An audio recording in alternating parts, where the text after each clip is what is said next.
दोस्तों, वीडियो को अंत तक देखने के बाद प्लीज सब्सक्राइब कर देना। मैं बहुत मेहनत से ये वीडियोस बनाती हूँ। जो भी सब्सक्राइब करेगा उसकी लाइफ में ढेर सारी खुशियाँ आए, पैसा आए, अच्छा स्वास्थ्य रहे और हर सपना पूरा हो। प्लीज प्लीज सब्सक्राइब कर देना। आपका एक सब्सक्राइब मेरे लिए बहुत बड़ी बात है। हेलो दोस्तों, मेरा नाम अंजलि है। मैं 34 साल की हूँ। शादी को 10 साल हो चुके हैं। एक प्यारी सी 6 साल की बेटी है जिसका नाम आरुषि है। लोग कहते हैं कि मैं अपनी उम्र से कम लगती हूँ, शायद इसलिए क्योंकि मैं रोज सुबह योग करती हूँ, अच्छा खाना खाती हूँ और थोड़ा बहुत मेकअप भी कर लेती हूँ। मेरी हाइट 5 फुट 4 इंच है। रंग गोरा, बाल कंधों से नीचे लंबे और घने, आंखें बड़ी बड़ी काजल वाली, नाक सीधी, होंठ भरे भरे, हंसते वक्त गालों पर हल्के डिम्पल पड़ जाते हैं। फिगर भी ऐसा है कि साड़ी में या कुर्ती में अच्छा लगता है। पेट बिल्कुल फ्लैट नहीं, लेकिन थोड़ा सा सॉफ्ट, कमर पतली, कूल्हे थोड़े भरे हुए जो चलते वक्त हल्का सा हिलते हैं। मैं खुद को देखकर कभी कभी सोचती हूँ कि अभी भी दिल किसी का धड़क सकता है। घर में रहती हूँ, बेटी को स्कूल भेजती हूँ, खाना बनाती हूँ, शाम को पार्क में टहलती हूँ। दिल से अभी भी जवान हूँ। पुराने गाने सुनती हूँ, फिल्में देखती हूँ, कभी कभी अकेले में आईने के सामने खड़े होकर खुद को निहारती हूँ। आज आपको अपनी जिंदगी की एक ऐसी याद सुनाने जा रही हूँ जो मेरे लिए हमेशा स्पेशल रहेगी। यह एक बस के सफर की कहानी है। नाइट बस का वो लंबा सफर जहाँ कुछ बोला बहुत कम गया, लेकिन जो महसूस हुआ वह इतना गहरा था कि आज भी सोचकर रोंगटे खड़े हो जाते हैं। ये बात पिछले साल गर्मियों की है। जून का महीना था। बहुत गर्मी पड़ रही थी। मुझे अपने मायके जाना था जो हमारे शहर से करीब 550 किमी दूर है। लगभग 10 से 11 घंटे का रास्ता। हस्बैंड ऑफिस के बड़े प्रोजेक्ट में बिजी थे। आरुषि को उनके साथ छोड़कर मैं अकेली निकल पड़ी। मैंने deluxe AC sleeper bus book की थी क्योंकि नाइट में सफर करने से दिन की गर्मी नहीं झेलनी पड़ती और सुबह तक पहुंच जाते हैं। बस का टाइम रात 9:30 का था। मैं घर से शाम 7 बजे ही निकल गई क्योंकि बस स्टैंड दूर था और ट्रैफिक का पता नहीं।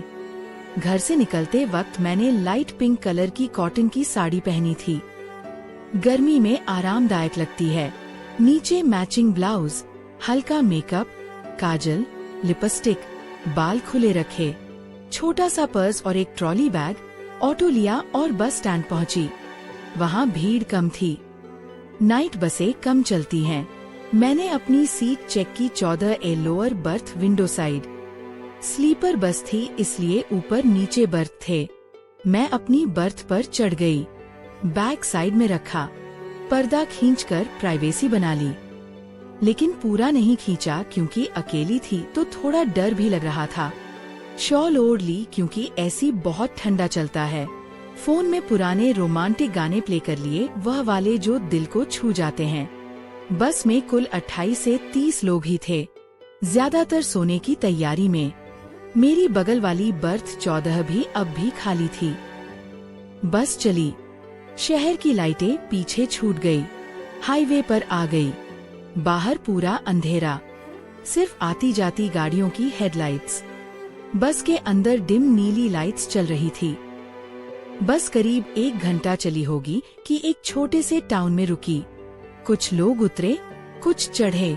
तभी वह आया। एक लड़का, उम्र 25 से 26 साल की लग रही थी। लंबा कद, 5 फुट 10 से 11 इंच, गोरा रंग, साफ सुथरा चेहरा, हल्की ट्रिम दाढ़ी, बाल साइड से अच्छे कटे हुए। ब्लू कलर की फिटेड शर्ट पहनी थी जो उसके चौड़े कंधों और छाती पर अच्छी लग रही थी। पता चल रहा था कि रेगुलर जिम जाता है। नीचे डार्क ब्लू जीन्स और व्हाइट स्पोर्ट शूज, कंधे पर छोटा बैकपैक। वो कंडक्टर से टिकट चेक कराता हुआ आया और मेरी बगल वाली बर्थ पर चढ़ गया। चढ़ते वक्त उसने मेरी तरफ देखा, हल्की सी मुस्कान दी, वो वाली जो सिर्फ शिष्टाचार की होती है, लेकिन आंखों में कुछ और था। मैंने भी हल्का सा सिर हिलाकर जवाब दिया और विंडो की तरफ देखने लगी। उसने अपना बैग बर्थ के सिरहाने रखा, शूज उतारे और लेट गया। बस फिर चल पड़ी। पहले तो सब शांत था। मैं लेटी हुई थी, फोन पर गाने सुन रही थी, बाहर का अंधेरा देख रही थी। थोड़ी देर बाद बस एक बड़े गड्ढे पर गई। जोर का झटका लगा। मेरी बर्थ हिली और उसकी भी। उसका दाहिना हाथ आर्म रेस्ट की तरह की दीवार पर आ गया, ठीक मेरे बाएं हाथ के पास। हमारी उंगलियां हल्की सी टच हो गई। उसने तुरंत हाथ खींच लिया और बहुत धीमी आवाज में बोला, सॉरी मैम। मैंने कहा कोई बात नहीं। उसकी आवाज गहरी थी लेकिन बहुत सॉफ्ट। उसके बाद वह थोड़ा साइड हो गया, लेकिन मैं महसूस कर रही थी कि वह कभी कभी मेरी तरफ देख रहा है, चुपके से पर्दे के गैप से। मैं भी एक दो बार उसकी तरफ मुड़ी। आंखें मिली तो दोनों ने हल्का सा मुस्कुरा दिया। उसकी आंखों में कुछ था, जिज्ञासा, थोड़ा सा आकर्षण। मैं भी खुद को रोक नहीं पा रही थी। इतने साल बाद ऐसा फील करना जैसे पेट में तितलियां उड़ रही हो। बस स्पीड में थी। ऐसी की ठंडी हवा चल रही थी। मैंने शॉल और अच्छे से ओढ़ ली। वह भी अपनी बर्थ पर आराम से लेट गया था। हमारे बीच सिर्फ एक पतली दीवार थी, लेकिन पर्दा आधा खुला था तो एक दूसरे को देख सकते थे। थोड़ी देर बाद फिर बस झटका खाई। इस बार उसका हाथ फिर आया, मेरी हथेली को हल्का सा टच करके रुक गया। इस बार उसने तुरंत नहीं हटाया, मैंने भी नहीं हटाया। उसकी स्किन गर्म थी, सॉफ्ट। बस में अंधेरा था, लोग सो रहे थे। मेरी सांसें थोड़ी तेज हो गई।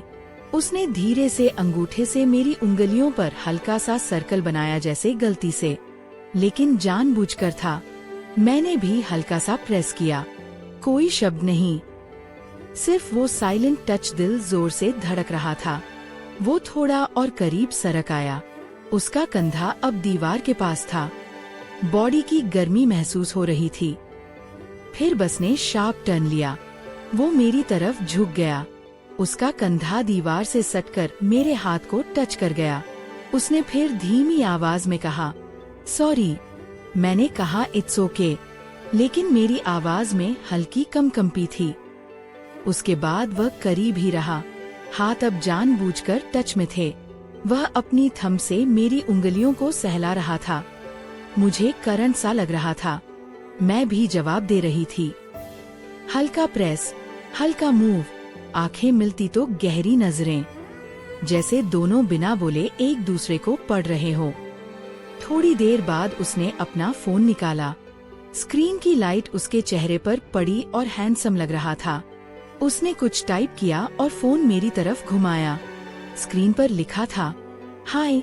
मैं मुस्कुरा दी। मैंने भी फोन निकाला, नोट्स ओपन किया और लिखा हाय और दिखाया। कोई आवाज नहीं, सिर्फ साइलेंट चैट। फिर उसने लिखा, यू लुक ब्यूटीफुल। मैं शर्मा गई, गाल गर्म हो गए। लिखा थैंक यू। फिर नेम। मैंने लिखा अंजलि। उसने लिखा करण। फिर अंजलि जी। मैंने हंसते हुए इमोजी डाला और लिखा जी की जरूरत नहीं। वो स्क्रीन देखकर मुस्कुराया। डिम्पल पड़ा उसके गाल पर।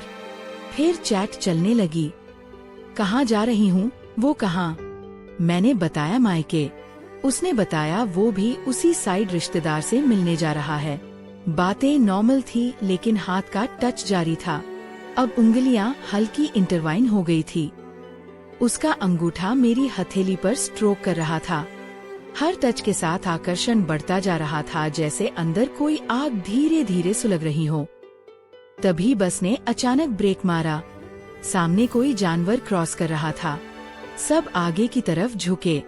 कर्ण मेरी तरफ आया। उसका हाथ मेरी जांघ पर आ गया हल्का सा, लेकिन पूरा प्रेशर 2-3 सेकंड का। लेकिन वो पल इतना इंटेंस था कि सांस रुक गई। उसने तुरंत हाथ हटा लिया और फोन पर लिखा, एक्सट्रीमली सॉरी, गलती से। मैंने लिखा, ठीक है, दुर्घटना था। लेकिन दोनों ये जानते थे कि पूरी तरह एक्सीडेंट नहीं था। आंखें मिली तो उसकी नजरों में चाहत थी।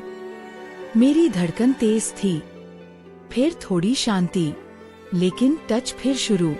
अब वो मेरी पूरी हथेली पर अपना हाथ रख चुका था। मैंने नहीं हटाया, उंगलियां खेल रही थी।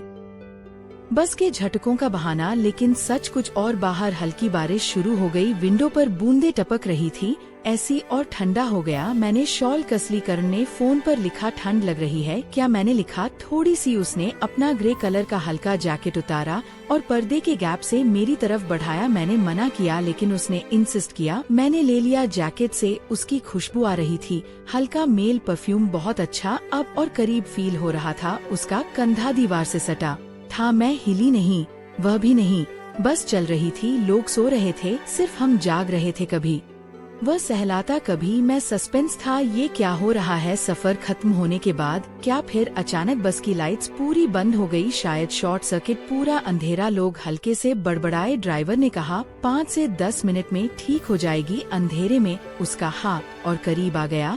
अब पूरी हथेली पर हथेली, गर्मी महसूस हो रही थी। मेरी धड़कन इतनी तेज कि लग रहा था वह सुन लेगा। उसने धीरे से उंगलियां दबाई, जैसे कहाओ मैं यही हूँ। मैंने भी दबाई।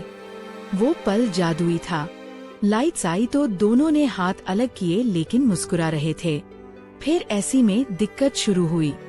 हवा कम हो गई, गर्मी लगने लगी, लोग शिकायत करने लगे। ड्राइवर ने बस साइड में रोकी। बाहर हाईवे था, कोई ढाबा नहीं। इंजन चेक करने लगा। आधा घंटा रुकना पड़ा। सब बाहर निकले ताजी हवा लेने। मैं भी उतरी, करण भी। बाहर हल्की बारिश हो रही थी। हम दोनों पास पास खड़े हो गए।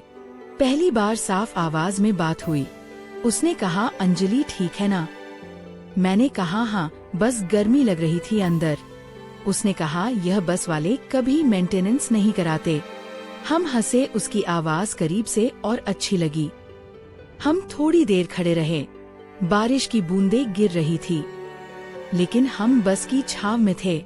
उसका कंधा मेरे से हल्का टच हो रहा था। बातें हुई। वह आईटी कंपनी में जॉब करता है, दिल्ली में रहता है, फैमिली बिजनेस भी है। मैंने अपने बारे में बताया। नजरें बार बार मिलती, बस ठीक हुई सब अंदर। जैकेट मैंने लौटाई, लेकिन उसने कहा, रख लो, रात भर ठंड लगेगी। मैंने रख लिया। अब टच और नेचुरल उंगलियां पूरी इंटरवाइन। वो सहला रहा था, मैं सहला रही थी। आकर्षण पीक पर। फोन पर लिखा उसने, ये सफर बहुत स्पेशल हो गया। मैंने लिखा, सच में अनएक्सपेक्टेड। सुबह होने वाली थी, बाहर हल्की रोशनी, हम थके नहीं थे। फोन पर उसने लिखा, क्या कभी कांटेक्ट में रहेंगे? मैं चुप रही। फिर लिखा, देखते हैं। बस स्टॉप के करीब पहुंची। उदासी छा गई। उतरते वक्त उसने मेरा बैग उतारने में मदद की। उसका हाथ मेरी कमर को हल्का टच कर गया, आखिरी टच। बाहर उसने कहा, टेक केयर अंजलि, खुश रहो। मैंने कहा, तुम भी करण। मुस्कुराए और अलग हो गए। कुछ और नहीं हुआ, कोई नंबर नहीं लिया। बस वो रात, वो टच, वो नजरें, जिंदगी की सबसे खूबसूरत याद। आज भी सोचती हूँ तो दिल भर आता है। शायद वह भी सोचता हो, जिंदगी में ऐसे पल दोबारा नहीं आते। दोस्तों, कहानी कैसी लगी? अगर अच्छी लगी तो लाइक, शेयर और सब्सक्राइब जरूर करना। मिलते हैं अगली कहानी में। बाय।